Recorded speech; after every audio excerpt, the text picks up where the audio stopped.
Mire, yo creo que si no partiéramos todos de una base, es inútil, porque si no partimos de esa base, solo nos queda la separación. Y el problema que tenemos es que históricamente nuestra sociedad, con 50 años de militarismo, como vivimos desde el general Martínez hasta el 79, y después la guerra, durante la guerra, ¿verdad?, que fue la culminación del militarismo, ¿verdad?, eso es, hay que entenderlo. ¿Cuál es la concepción del militar? Y hay que entenderla. Si tú estás conmigo, sos el bueno y sos mi amigo, ¿verdad? Pero si tú estás en contra mía, sos mi enemigo. Entonces, el militar siempre lo que tiene es defender al país de el que lo quiere atacar. Y eso se lo trasladan, y los militares en su régimen lo trasladaron al pueblo. La oposición es el mal, el gobierno es el bien. Y se olvidaron que en la democracia eso no existe, sino que la oposición es un instrumento para que no se descarrile el gobierno haciendo barbaridades. Y por eso es que ellos mataban a la gente, y por eso esta gente a mí me desaparecieron por más de un mes. Yo estuve desaparecido. Y en unas condiciones que no se las digo. El caso de los abogados. Entonces los abogados se dividen así, si es que esto no estaba y que no tenían abogados los militares, pues. Un montón de abogados, o sea, que servían al gobierno. Que es normal encontrar este tipo de... Claro, pero es una cosa que no es buena. Ya, fíjese que esto se cambió un poco con los acuerdos de paz. En que empezó a haber una actitud de decir, ok, trabajemos juntos, porque ¿qué fueron los acuerdos de paz? Que los dos opuestos, FMLN y Gobierno de la República, se sentaron 2 años a resolver problemas y proponer soluciones. Esos son los acuerdos de paz. Entonces, eso empezó a ser, yo me acuerdo, se lo cuento, de esa noche en que se firmaron, ahí en México, ¿verdad?, en Chapultepec, y en la noche hubieron dos concentraciones grandes, en dos parques distintos, dijeron, pero cercanos.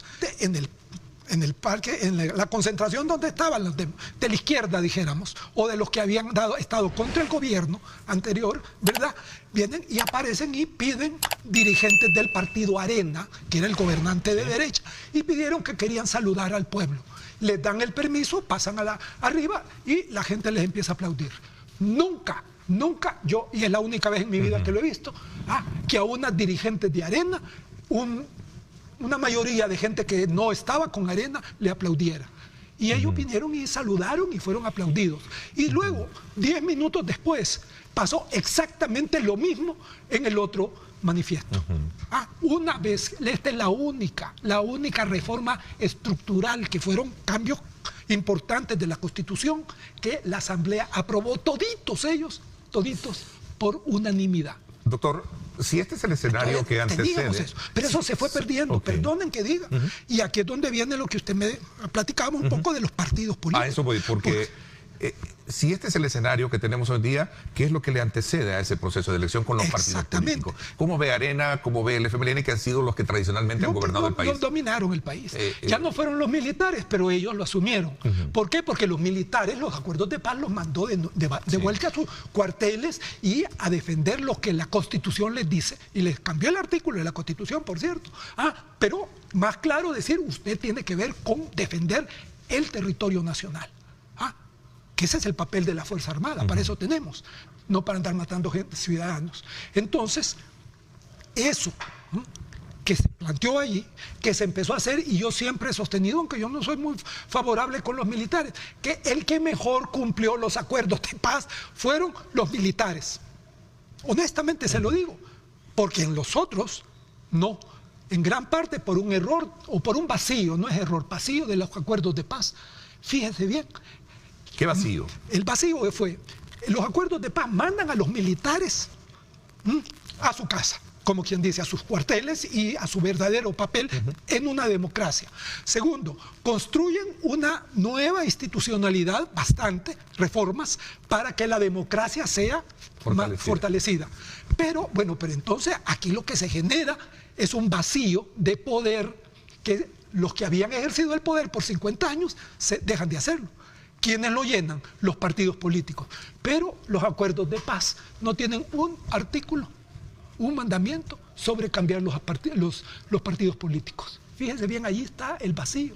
¿Y de dónde vienen los partidos políticos? FMLN, Arena, el que era el mío, yo ya no soy de partido, ¿verdad? Pero el partido... Cambio Democrático. Cambio Democrático, que ahí lo fundamos porque ya se podía empezar. Entonces, somos y fuimos hijos de la guerra. ¿El FMLN para qué nació?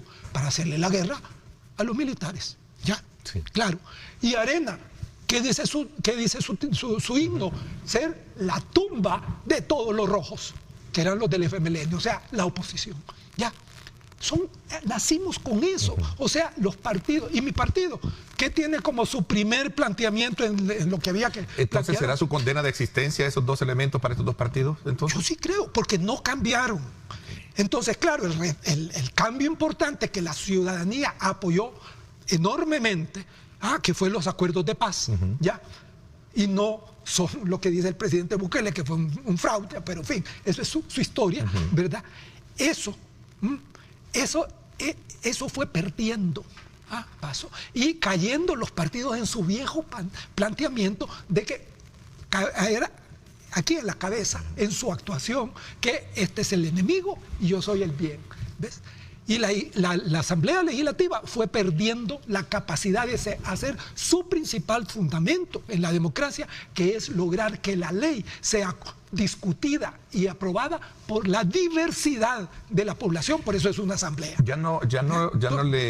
tema de la actualización de estos partidos, entonces tampoco puede darles a ellos un poquito de vida si ese es el discurso de que Arena nació para sepultar a los rojos y el Frente para poder luchar contra los militares, ¿no?